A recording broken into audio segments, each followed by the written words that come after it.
Welcome back to a new installment of the Wide Right Podcast. I'm Manny Navarro, Miami Hurricanes and college football writer for The Athletic, joined once again by Carlos Ledo of the MIA All Day Podcast. It's Tuesday, July 9th, right around 3:39 p.m. Carlos, you and I haven't done a show in almost a month now. It's because it was the dead season, as I like to call it, when really the only thing going on is high school football recruiting. The transfer portal stuff is pretty much wrapped up at this point. Uh, ACC Media Days or ACC Kickoff will be in a couple of weeks. I'll be driving up to Charlotte for that with my wife and daughters. Actually, they'll be hanging out up there with me for it. And Carlos, That doesn't count as a vacation, right? it doesn't technically count as a vacation, but they do get to hang out in a new place that they've never been before, so they'll get a chance to do that on their own. Yeah. But you've been busy on vacation. Every time I look at you on social media, you are holding a fish in your hand or a fishing rod. Well, first of all, I don't put anything about myself. I just shared stuff. Was one picture of my daughter. I tend to be very low key on social media, but yeah, man, we've been having a great time. It's summer, Wife is an educator. Daughter's out of school. I got to take advantage of this time. This is the only time I really get to go have fun and go do a bunch of stuff over the course of the summer. Because if not, everybody's always busy. And then, as you know, during tax season, I'm on lockdown, so my window for opportunities of having fun is very small. Yeah, and really, I mean, for me, I've been busy. I'm wearing my Cooper City Optimist basketball coaching shirt, Carlos. And if you want to make a Hurricanes connection, I'm actually coaching in the same league as former Hurricane offensive tackle Eric Flowers, the first round pick. He's actually there coaching basketball as well. We're in different divisions. I'm coaching girls, he's coaching boys, but we see each other quite a bit because the young kids he's coaching are usually on the court right before my girls get on the court. I gotta say, Carlos, after coaching soccer in the wintertime, coaching 9 to 13-year-old girls in soccer and reaching the championship game in soccer, I was really excited about this season. And then I realized in soccer, you're pretty much helped out by the fact that everybody can kick the ball, right? In basketball, girls cannot really dribble, and it's a struggle, brother. It is a struggle just This is getting why the I've heard ball up and down the court. you've become the Bobby Knight of the Cooper City Optimist League, I tossing have. chairs, getting frustrated. Dude, it ain't easy, man. Pimping ain't easy. Let me tell you, when you're coaching young kids, even young boys, like at that age, 8, 9 years old, it's a struggle. I mean, Yeah. although they've gotten a little more skilled now because they're a little bit more specialized and kids start picking things up a little bit earlier and their parents are really training them. In general, it's a tough sled, man. Plus, you made your hay as the Ted Lasso of the Miramar Soccer League. Yeah. You're trying to transition into another sport. It doesn't always work out, man. It is tough. 7 to 9-year-old girls. This past weekend, I had to coach. We were down to 5 players on our game Friday night. So I had to play the same girls, running them up and down the court the whole game because some of the kids were on vacation for the 4th of July. We lost that game 7-5. I mean, these are like softball scores, Carlos. This is how bad it is. Yeah, they Can't get bunted in into a couple runs late. Can't get into the double digits in scoring. We blew a 5-1 lead in the fourth quarter, Oh and the wow, girls were yeah. crying. It was tough. Saturday, we got blown out 24-7 by the best team in the league, the Celtics. It's been a rough go for the Warriors this season, Carlos. But you know what? We got some games left. Hopefully, we can win a few of them. We're 1-5 right now. Everybody makes the playoffs, which is the bonus. So we'll have a chance to make the postseason one way or the other. But it's been rough, brother. I'm ready for football. I'm ready for college football to start. I don't know Listen, about you. just play the spoiler, right?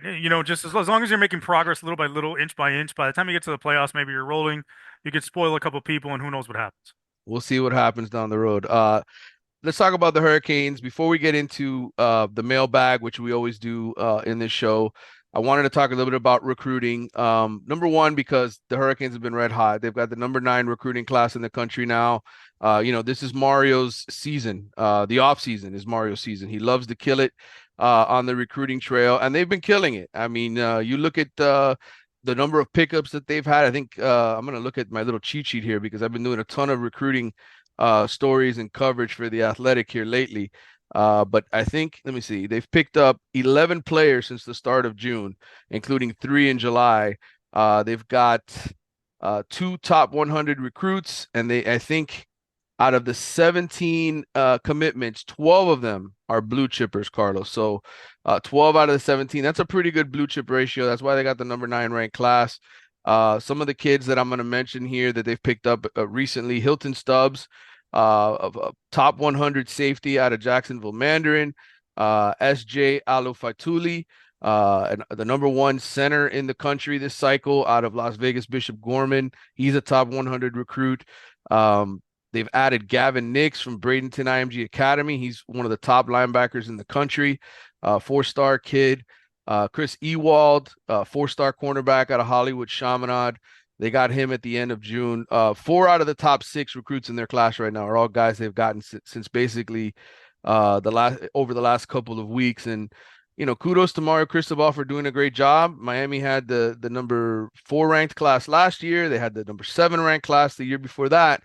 But I got to tell you, with all the work that I do in recruiting now, not from an SEC, ACC perspective, it's pretty humbling, Carlos, when I do research and I look and I see how 40% of the recruiting classes, 40% in the ACC from just 2 years ago. All right. And that's the new ACC with Cal, SMU, and Stanford.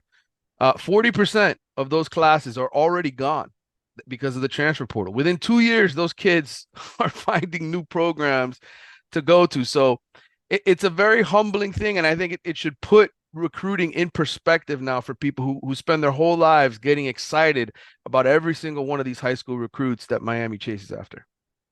Well, in addition to that, it doesn't mean necessarily that that's going to lead to success on the field, right? Obviously, it gives you a greater chance. The blue chippers, when you land them, mean that you should have a more talented roster.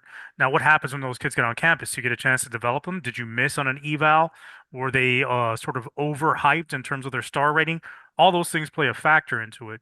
But I think the biggest factor is going to be coming into play with the Hurricanes coming up is can they sustain this momentum with the recruiting onto the playing field, earn enough victories to keep it going and keep adding talent? Because if they have another 8-4, 7-5 season, a lot of this is going to come to a halt. And not only will the recruiting classes start to sort of dwindle down and just fall back in the rankings, but you may also see guys, or more than likely see guys, start to jump ship.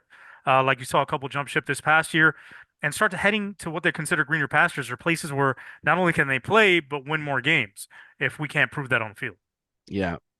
Just for reference for people who think I'm poo-pooing just on the Hurricanes here, and we're going to talk about some of their more recent recruiting classes just to take count. No, no, listen, Manny's an equal opportunity shitter. He shits on everybody.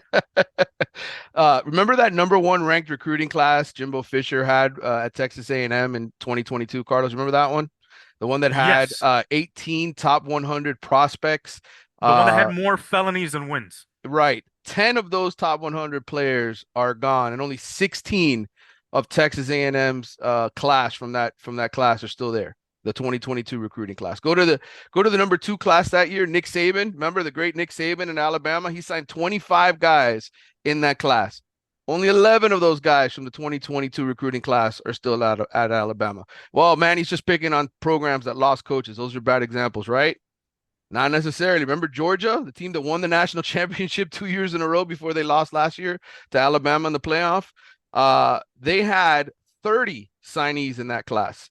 16 of those guys are only still on the roster. So again, you can get excited about recruiting. You can say, "Oh, this is awesome.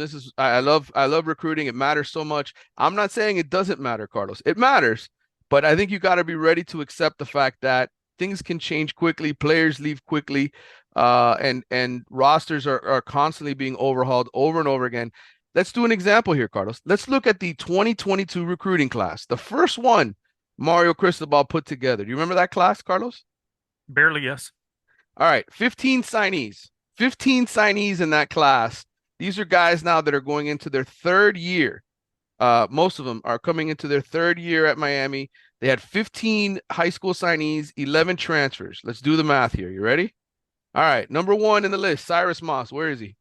Gone, Nigel Kelly gone, at UCF. Jaleel Skinner, gone, Louisville. Trevante Citizen, gone, Kamari Rogers, gone, Chris Graves, gone. This is kind of a trend, huh? Wesley Basaint, still here. Ja'Curry Brown, Oh, wow. Gone, gone, Markeith Williams. gone. You're not even sure. He's still, I He's think still he's on the still on the roster? roster. Is he Yes. still on the roster? Yeah, I Yeah, could have yeah, sworn he he was is. gone. He is. Isaiah Horton, Oh, he's on the roster. he's on the roster. Jaden Harris, still on the roster. Ahmad Moten, still on the roster. Matthew McCoy, still on the roster. Inez Cooper, still on the roster. And then Colby Young, who they got out of JUCO, now at Georgia. But let's do the math. Cooper, McCoy, Moten, Harris, Horton, Williams, and Basaint. Only 7 of the 15 guys that Mario signed in his first class are still here. Does that give you a little perspective? Yeah. Yeah. All right, let's go to 2023. Let's go to 2023 because this is fun. This was a good class. All right. 26 signees. Maui Goa here. Okunlola here. Ruben Bain here. Mark Fletcher here. But wait, they're not all here. Jaden Wayne, gone. That's one guy gone. Robbie Washington here. Ray Joseph here. Riley Williams here. Robert Stafford here. Damari Brown here. Collins Achiampong, gone. That's 2. Malik Bryan here. Josh Horton here. Raul Aguirre here. Antonio Tripp here. Chris Johnson here. Tommy Kinsler here. Bobby Washington here. Caleb Spencer here. Emery Williams here. Jackson Carver here. Shamar Kirk, I think he took off. So that's 3.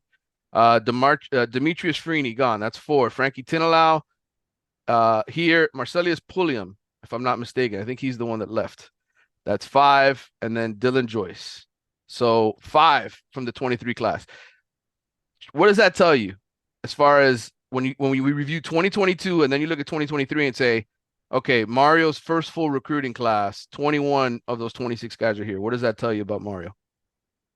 He's doing a good job retention wise compared to other programs, Hmm. especially when you're only comparing because 23 is pretty recent, so he may lose Yeah, guys after the season. But for now, it seems like he's doing a really good job with retention, which to me is now just as important as talent acquisition. It's the retention of it. And just as a side note, we sounded like we're doing sort of a Key and Peele yeah. sketch there for a second where we're doing the attendance. Hey, Aaron, Balake, is Balake here? Yes, yes. But the point is, guys, we can sit here again, we can get really excited about recruiting classes and what they're doing, but I think perspective is needed in all of this now. And I think as long as fans realize, hey, this is what even the best teams in the country are doing, right? Texas A&M, who had that ridiculous class, Georgia, Alabama, they're all losing guys. This is just part of life. I think it gives you a more well-rounded perspective on when to panic and when not to panic. And I think the fact that Mario has 21 of the 26 guys from his full recruiting class still bought in to this program and they haven't left yet. That's a good sign, and it shows you some of those guys that I mentioned are key players for Miami. They're not just Yeah. dudes. They're guys that are going to be key cornerstones. And I think it should also give you some perspective as to timeline, right? Like this is the year. Those guys are coming into their second year. Then you have the 24 class that just got here. You have some guys that they're super excited about, but those guys are young, right? They're still very, very young. You need those guys to develop. And so I think the expectations for Miami are high. People think they could be a playoff team this year, Carlos. There's a lot of people that are picking them. Bruce Feldman, my colleague at The Athletic, has them in his 12 team field coming in as a wild card. A lot of people think they'll get there, but I think at the same time, again, um, look at roster management. Look how rosters are built. He's just really beginning to get the guys that he wants into this program set and going. But I think this is, for me, one of the most critical seasons in Miami Hurricanes football in a long time. And I think it's a critical season for Mario and the way he's going to build this program and for the future of the program. He's got a window here because he's got a quarterback like Cam Ward, right? And he's got a lot of talent on that team. He's rebuilt that offensive line. It should be one of the top offensive lines in the ACC. It's a situation where he should be competing, at least be in the ACC championship game, possibly win it based on the talent he's got on this roster, what he's been able to recruit over the last couple of years. And really, the most important thing, he's been able to get a lot of guys in the transfer portal that are not only role players, but guys that are frontline guys for him, either on the 1 or 2 deep. So he's loaded up this roster enough to where he can compete for an ACC title. If this team comes out and doesn't get double-digit wins, doesn't at least get to the ACC title game, doesn't seem like it's on an upward trajectory, this could be a lot of egg on his face, and it could have a real damaging sort of effect on the program moving forward because people are going to look at it and recruit specifically, and guys in the transfer portal, they're going to look and say, wow, you had all this talent, you had all these guys on this roster, and you couldn't win 9, 10 games, you couldn't get to the ACC title game, you couldn't get to the point where you could see forward progression, forward momentum at this program, and that's going to start having people question whether or not Mario is a guy and what he can do moving forward as a coach. Yeah, but that's part of the deal when you're making as much money as he is, right? And you're signing these classes and all these transfers, you got to deliver results. That's just the way Yeah, life is. He was brought in to win for a reason. Miami believes in him, and now it's time to deliver results, and we'll start to see that here in a little over a month when Miami opens the season in Gainesville against the Florida Gators. And Carlos, I gotta. ultimately, I think one of the to me the main sort of driver for success this season is going to be something that's kind of out of his hands, out of his control. It's turnover Mhm. margin. Yeah, The turnover margin has been the biggest issue for this team over the last, I'd say, 10 seasons. The last time they had a really good season was in 2017. They were plus 13 after yeah, being -6 or -5 down the stretch the last 3 games of the season. The amount of turnovers they created in 17 and the way they protected the football allowed them to have short fields, get quick scores, and put opponents down quickly and put them out of games. And it's something we haven't seen since then. I mean, for God's sakes, everybody was loving the turnover chain back then because of the way the Hurricanes were generating turnovers and capitalizing off of them. Now it's sort of swung in the opposite direction where the Hurricanes have been negative in the turnover margin the last 3, 4 seasons. And you're seeing how detrimental that is to a team where opponents that shouldn't be in games or shouldn't be beating the Hurricanes are in games and beating them because they are turning the ball over so much and not forcing turnovers on the defensive side and capitalizing on them. yeah. So, Mario can recruit all he wants. We're going to have a lot of talent on the roster. If they don't protect the football and they don't create turnovers, it's going to be a rough season. It is. By the way, I don't know if you've had a chance to look at any of these recruits that have committed here in the last week or two, but one of them was a quarterback. We've talked a lot about some of the quarterbacks in the past. Luke Nichols, a guy who has risen up the rankings. I think he's up to number 22 now in the 247 composite rankings among quarterbacks. He's a four-star out of Georgia, led his team to the state championship last year. I watched him early in the season as a junior, wasn't too impressed. I thought he was more of a game manager. But Miami has now added a 2026 quarterback, Carlos. And it's kind of important because people say, well, who cares, man? It's 2 years away. Who knows what's going to happen?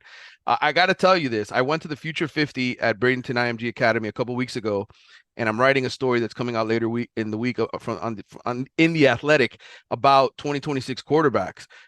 There's 22 blue chippers right now in the 2026 class. 11 of them, Carlos, 11 are already committed. These kids are making decisions on colleges, especially quarterbacks, Yeah. before they even get to their junior year. And that's sort of that's the way things are trending. It's going earlier and earlier. Coaches are basically trying to get ahead of the curve on the 26 class by landing that quarterback and then having that quarterback help them recruit elite wide receivers, offensive linemen.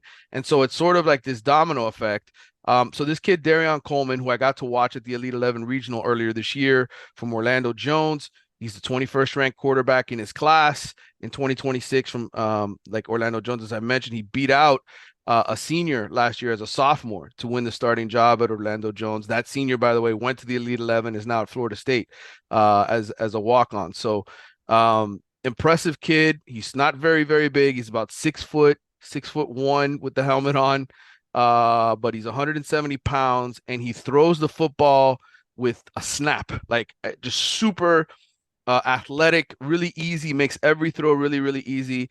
And his quarterback coach, Balin Trujillo, who I got to know pretty well when I went up to this Elite 11 regional, because he coaches all of these great quarterbacks in Central Florida, including one that's going to Notre Dame, another one that's going to Michigan. He tells me that Dereon is the biggest dog that he's got because the kid just loves to win. He's got that dog spirit in him. And what he basically told me when Dereon committed the day before the 4th of July to Miami was that that's really what Shannon Dawson and Miami's coaches love about him, is that he is not a wussy, but he used another word for that. Yeah. Carlos, did you get a chance to watch any of Dereon Coleman? Any thoughts on Miami's quarterback recruiting since you are a former quarterback yourself? I have not looked at any of his tape. I have not seen him throw the football yet. But from what you've said and what I've read, to me, that is very critical because I think one of the things this team has lacked, especially over the last decade or so, is leadership. I don't think you can point to guys on the roster over the last 5, 6, 7, 8 years and say, man, this guy was really the leader of the team. When he spoke, everybody listened. He made sure everybody was doing their job. He made sure everybody was disciplined. They were where they were supposed to be. And he's like stop the bleeding when we needed it. You can't really point to those kinds of guys. Yeah, you Hmm. had guys who seemed like leaders and it seemed to, maybe during workouts or whatever the case may be, emerged as leaders or we were told were leaders, but in game, you didn't see that. You didn't see a guy like an Ed Reed come up and tell people, listen, we got to get our job done. You didn't see guys like a Jonathan Vilma. You didn't see guys like a DJ Williams. You didn't see those kinds of players who would step up, get in people's faces, and make sure they were doing what they were supposed to be doing and pushing guys to play harder, to be stronger, to be faster, to push through pain, to push through exhaustion, fatigue. And at the quarterback position, you need a guy that's a leader. Now, it doesn't necessarily have to be a rah-rah guy, but it has to be a guy that people trust, that they can have confidence in, that they know they can look in his eyes and see no fear and see the guy something to get something out of him that they need to be able to push forward and push through the end of a game.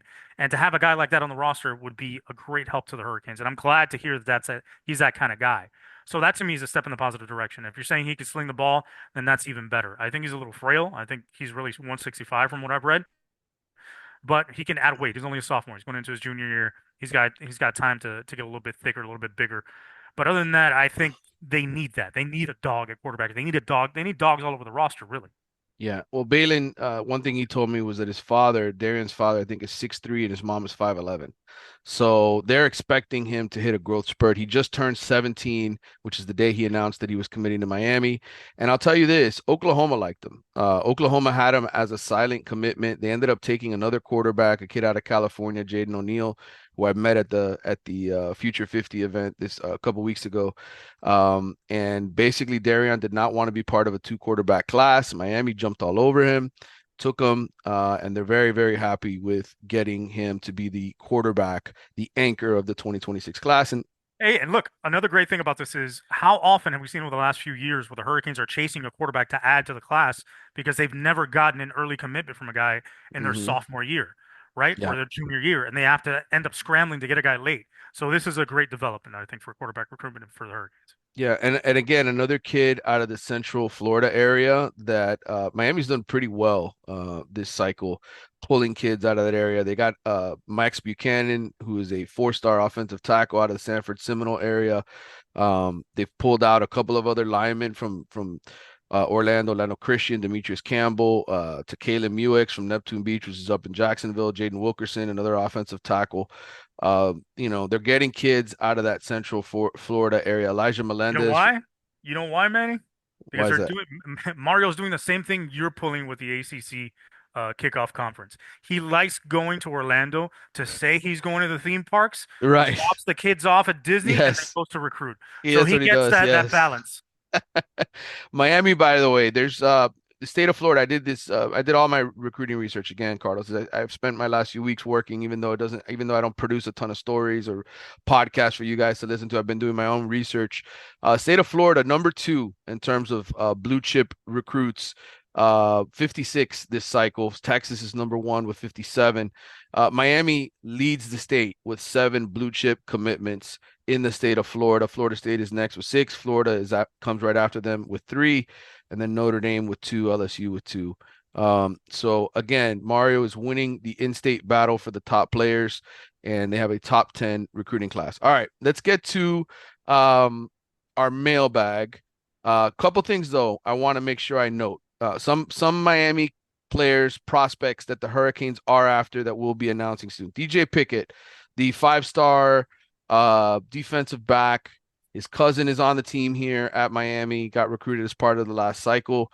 Pickett will be announcing July 17th. That's an important one to watch. As far as other targets that Miami is in on, Jabari Antoine is another guy out of Louisiana. He is a 4-star top 100 cornerback.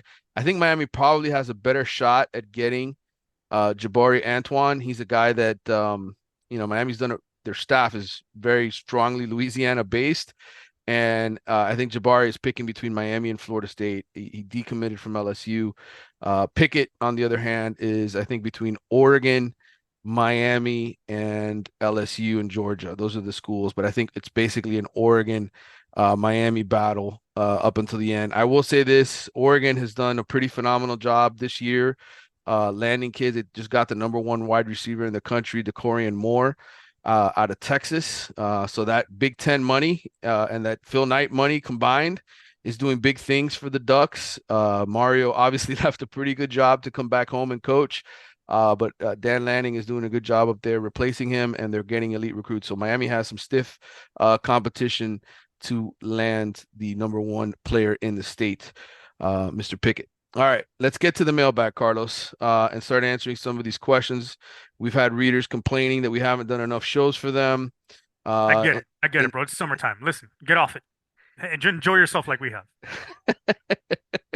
they want to have something to listen to, Carlos, when they go running or they True. or Good point. whatever it is that they do in their free time. They're upset that we're not giving them enough content, which is fine. Which is fine. I get it. It's good. It's better to be wanted than to not be wanted.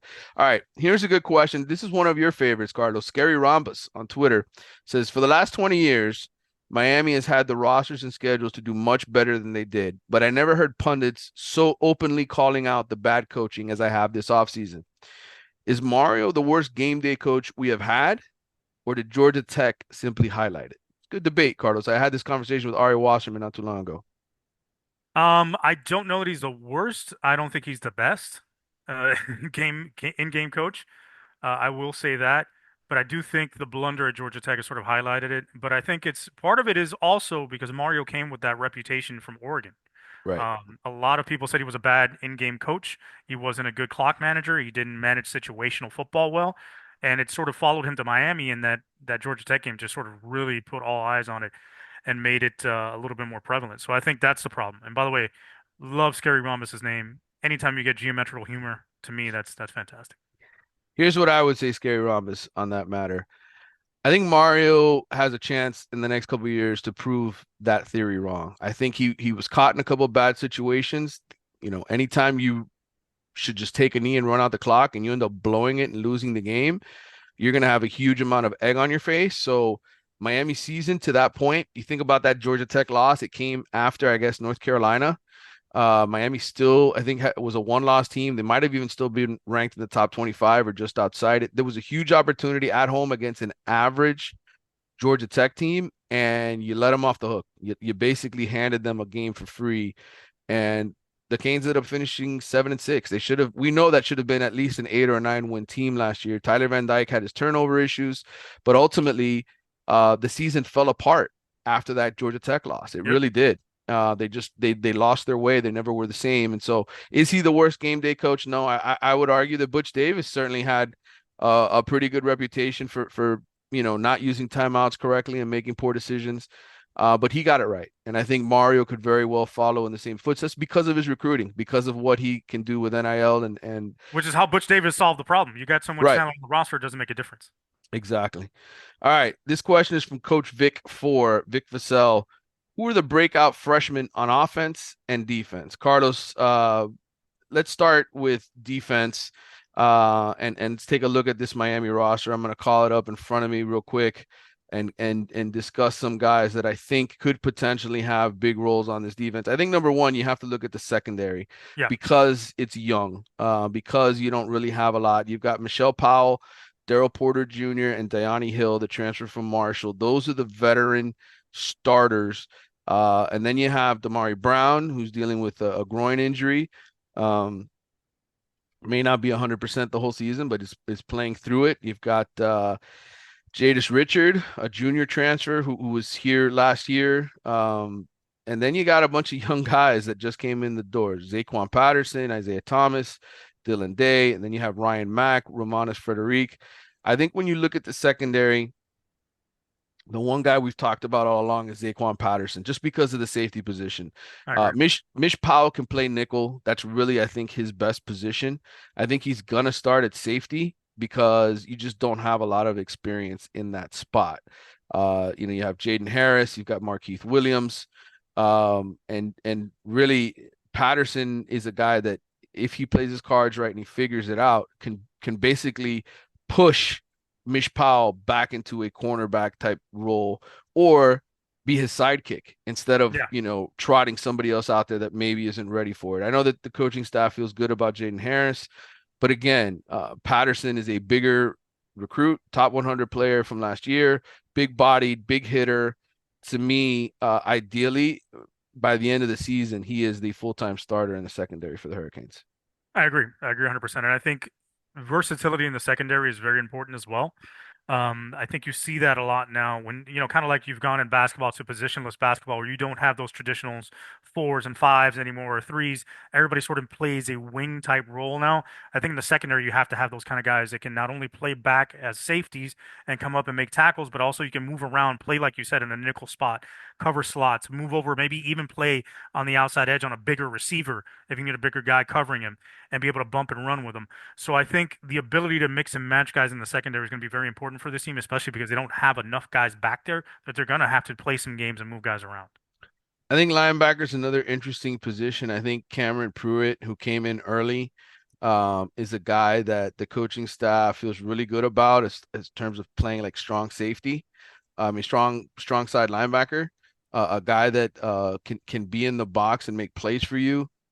Francis Mauigoa didn't participate this spring. Wesley Bissainthe was the only guy out there, and then Miami ended up adding Jalen Alderman from Louisville through the transfer portal. Those three guys are double-digit college starters, so you have your top three at the linebacker position, and then you have a bunch of redshirt freshmen. Raul Aguirre, Bobby Washington, Malik Bryant, and then you have Darius Hayes and Cameron Pruitt, two other freshmen that just got here. I think Pruitt is the guy at linebacker. If I had to say, maybe who cracks the starting lineup in case of injury or who sort of plays a key role off the bench, I think right now I'd have to say Cam Pruitt. Yeah, yeah, and to me, the spot where I could see a freshman jumping out, outside of the secondary and making an impact right away would be defensive tackle. Because there's an opportunity there. I like we've talked about, they aren't the biggest at defensive tackle. They've added a couple guys now, but they're still not where they want it to be. And I forget the freshman's name that they just signed. Is a Justin big dude. Scott, Yeah, yeah. is a big dude, and he has an opportunity to make an impact right away. Yeah, and I would say, look, Marquise Lightfoot, Cole McConaughey, both of those guys, edge rushers. If Ruben Bain ends up being kicked inside for whatever reason, because of injuries or whatever, I think those guys could see some snaps on the edge. But most likely than not, they're playing in blowouts, or in games where Miami is basically, expected to win easy, and Yeah, that's where they're they can give deepest those on the other guys a defensive side. rest. Yeah. Yeah, yeah. I would say on the offensive side, none of the freshmen offensive linemen I think will play. I think Markel Bell, the junior college transfer, definitely has a really good shot of cracking the starting lineup at some point this season. He is the most likely to I think replace left tackle Jalen Rivers. Samson Okunlola is a guy that could play left or right tackle. But if you were to ask me right now, put a gun to my head and say, where does Markel Bell play? I think they move him to left tackle in the event something happens to Jalen Rivers. Miami's got four returning starters on that side of the ball, basically one spot, which is left guard. Matthew McCoy right now, I think, would be the favorite. He's a redshirt sophomore. But if you were going to say new blood on the offensive line, it's Bell. And then tight end, obviously, we've talked about Elijah Lofton a ton. He's a guy that could play in the backfield, come out of the backfield, get carries, catch the ball at the tight end position. Look, we discussed this last year. Cam McCormick in the tight end position, not nearly enough production. Elijah Royal coming off of injury. You got Riley Williams and Jackson Carver, and then you got Elijah Lofton, who just looks like an alien, right? Like he can Yeah. just do so many things that I think he is going to have a role on offense. And to me, if I were to pick one guy on offense, it would probably be him to have a role on this team. Yeah, I would say him or maybe JoJo Trader. I think, obviously if Isaiah Horton doesn't take care of business, there's an opportunity there on the outside. And they want to get this guy on the field. He was a Mm-hmm. dynamic receiver in high school, and he's shown a lot of physical tools and ability that may allow him to get a lot of snaps early on. And I know there's a lot of excitement about running back Jordan Lyle from St. Thomas Aquinas. He's a good player. I've watched him closely for the last couple of years. But you've got Damian Martinez, you've got AJ Allen, you've got Mark Fletcher once he's 100%. You got Chris Johnson, who's an explosive back. I just think Lyle is he's a guy you can certainly be excited about. Maybe at the end of the year when you need fresh legs, game 9, game 10, game 11, or game 14 if you make the playoff. Hmm. He's a guy that you put in there to give you something different. But I think I wouldn't count on him necessarily being a key cog for Miami. So hopefully that answered your question, Coach Vic. Here's another one from Vic, by the way, Carlos. Oh, we're This giving was him two now? we're giving him two. Will the defense be better this year than last year? That's a general question, but what's your money on? Do you think this is a better unit? Just to give some stats here, Miami's scoring defense ranked sixth in the ACC. They gave up just under 23 points a game. They improved by 4 points.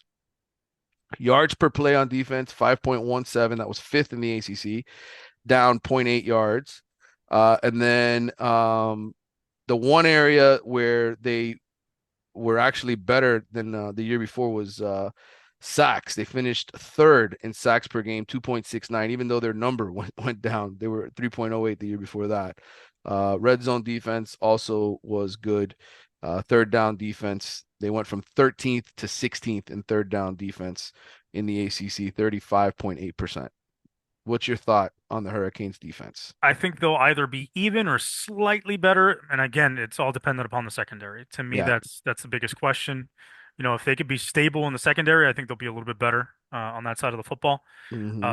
And to me, it's not so much about, not about creating a ton of turnovers, creating interceptions or things like that. I think it's being in the right spot and not blowing Hmm. assignments. Yeah. And that'll be a huge help. Yeah. This is from Andrew Patrick, better known as Cuddy Bag on Twitter. He says, it's about time. I miss your takes. I enjoy your commentary. In the summer, that hasn't showed up on campus yet.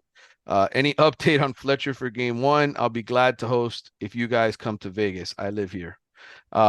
Carlos, Fletcher, the word I've gotten is, again, whatever procedure he needed to have done. Okay. I don't think he ended up doing it. I think this is like a natural recovery from the injury that he had.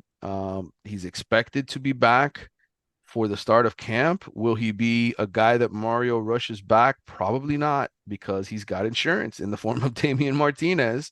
And I think this is one of those deals where you don't rush a kid back Yeah. after he has an injury like that. Yeah, you slow play it, let him get back to health, and don't force him on the field. You've got enough guys in that backfield to be able to draw from, and you've got Damian Martinez, like you said. And as far as Vegas is concerned, man, I don't know if I'm in Vegas shape, bro. I just don't do that anymore. I don't stay up late. Well, I don't drink like I used to. yeah.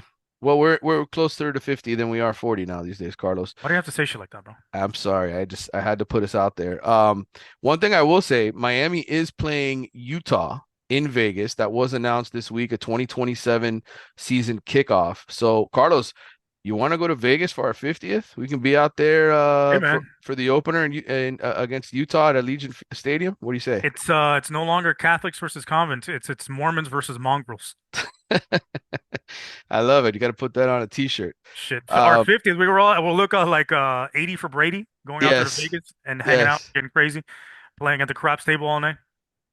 All right. This is from Alex Avila, Bolts Alex. He says, realignment. You got to cover it, Manny. Here's what I'll say about realignment. Obviously, the ongoing case with Florida State and Clemson and the ACC and all that is still going on. I think they're still in court.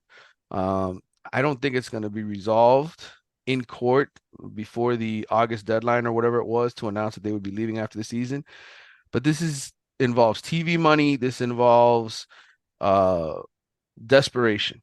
And Florida State, I don't know what they're ultimately going to do. I don't know what kind of private equity backers they have to try and get out of the ACC, but all I can tell you is they're trying. They're trying really, really hard to figure out a way to get into the Big Ten or the SEC, where they can make more money and where they can survive. So I know there's a lot of people on Florida State's backing have said they think that this is going to get done somehow.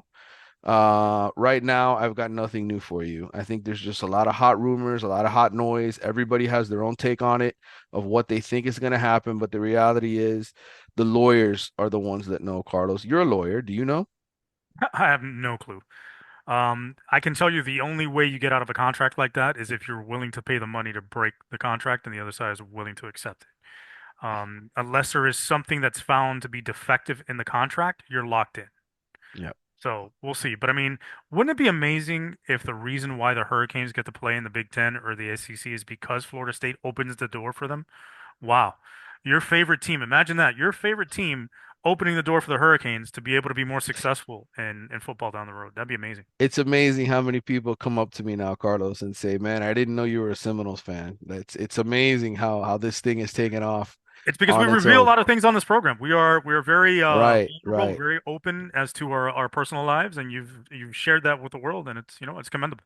Well, I will tell you that I have been requested here by my editors to do a specific story on Florida State before the season. I know that may be uh, a problem, but I hope Miami fans can accept it that I'm going to be writing a Florida State story, a sort of state of the program type in-depth piece on them. I probably will be talking to Mike Norvell in Charlotte as What you well as should some other pitch coaches. Now, what you Yes, should pitch with the rise of true crime documentaries and podcasts and the right. craze over that kind of stuff is you should do a docu-series on what went down with Crabgate and just go ahead, how did it all happen? How did the day start? How did he identify the crab that he wanted to steal?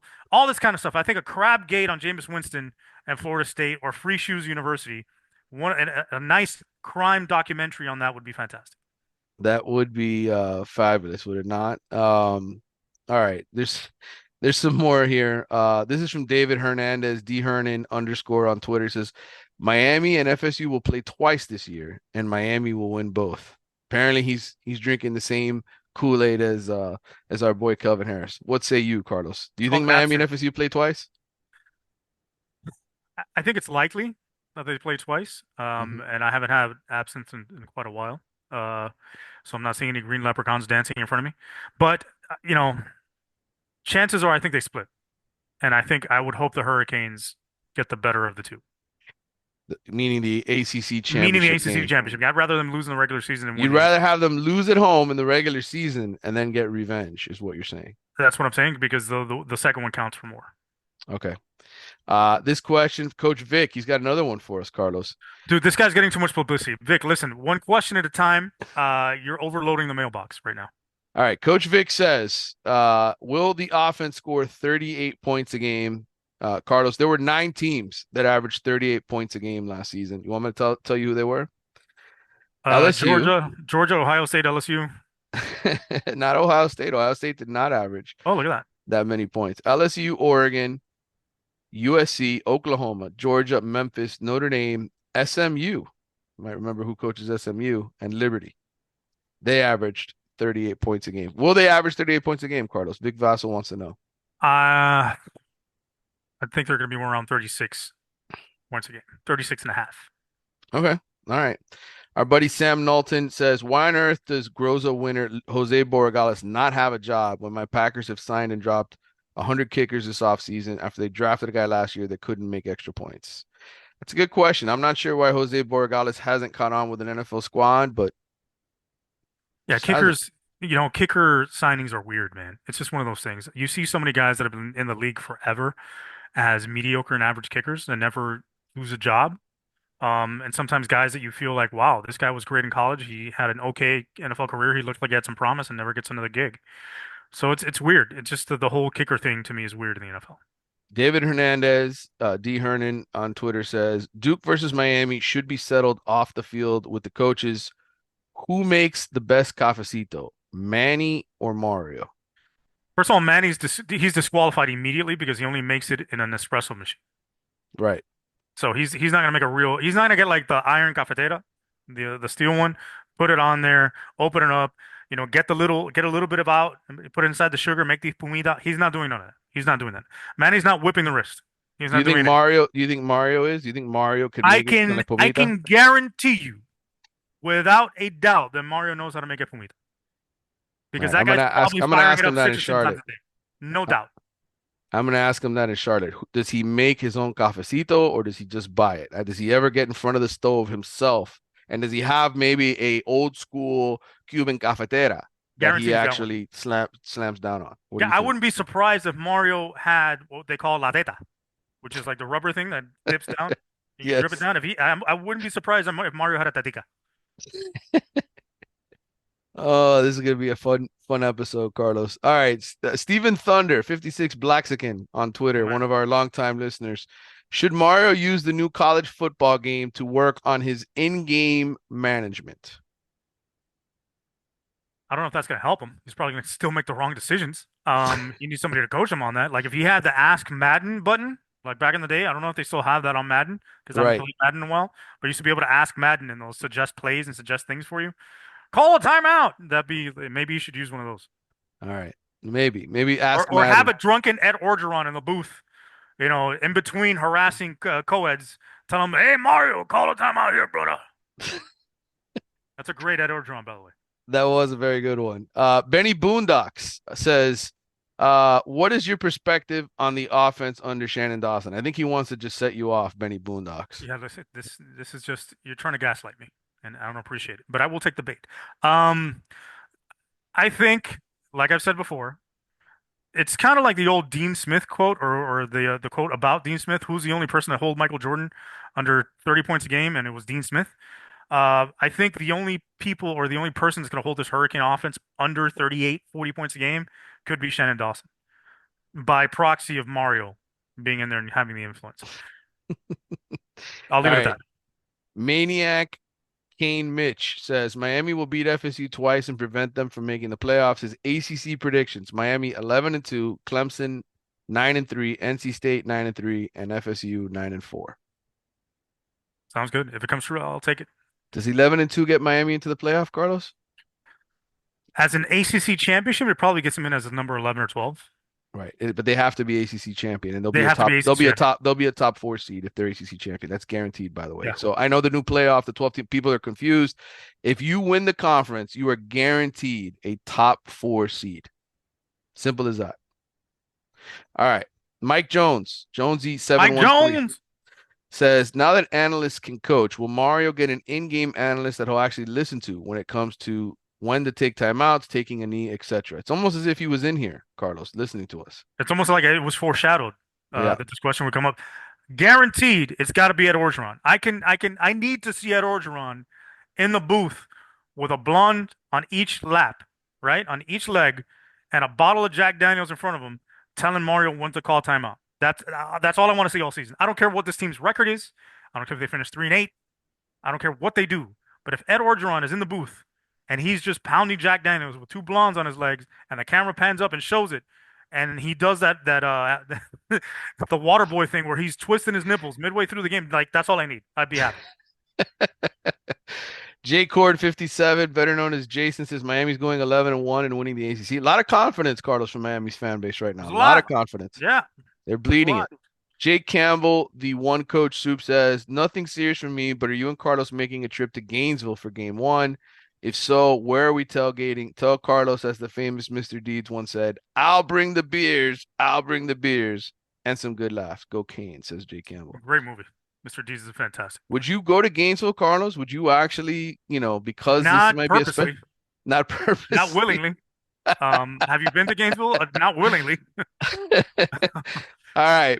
We'll wrap it up with this one. Brent Peterson, B Pete 9121. Early Miami UF prediction. Do you have one, Carlos? Do you have a prediction on this game yet? Have you broken it down? We are a little over a month away from it. Listen, the only thing I've been breaking down is my self-confidence, and my sort of self-esteem trying to catch fish in the Florida Keys. So I will say just early off the top of the head, Hurricanes 24, Gators 20. Okay. That seems like the right kind of score. In fact, that might have even been the score the last time the teams met, except the other way around. I think Florida doesn't have enough defense. I think Miami has too much offense, and I think they win that game 38-24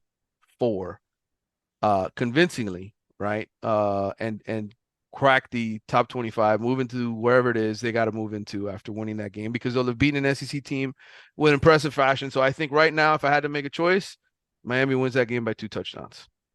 Again, that's if they don't turn the ball over. And I think the reason why I think it's going to be that close is you're having a lot of new guys and a lot of new faces take the field for the Hurricanes that are trying to get acclimated and learn each other in game situations with the bullets flying for real in a stadium that's very difficult to play in. That will be raucous. I can guarantee you that because like we hate the Gators, they hate us too, and I can guarantee you those people are gonna be pissed off and ready for the Hurricanes come that first game. All right, brother. I appreciate you catching up with me. It's been a while. When are you and I getting together, by the way? We haven't seen each other all summer. I know it's been incredible because I've been just running around all over the place. Yeah. And so Hopefully have this, I. I've been coaching and been busy myself. So it's you know, not like, you know, you've been trying to rack up youth league trophies, and I understand it. It's a quest. It's something that you've desired for a long time. Kind of like seeing Florida State win a national championship again. But you know what? I think you may see your Cooper City girls win a title before Florida State does. I would bet on that. I don't think there's any ACC teams ready to win a national championship right now. But hey, it's a crazy year. It could be this year. You never know. Maybe Miami shocks the world and makes Kelvin Harris the happiest man on earth.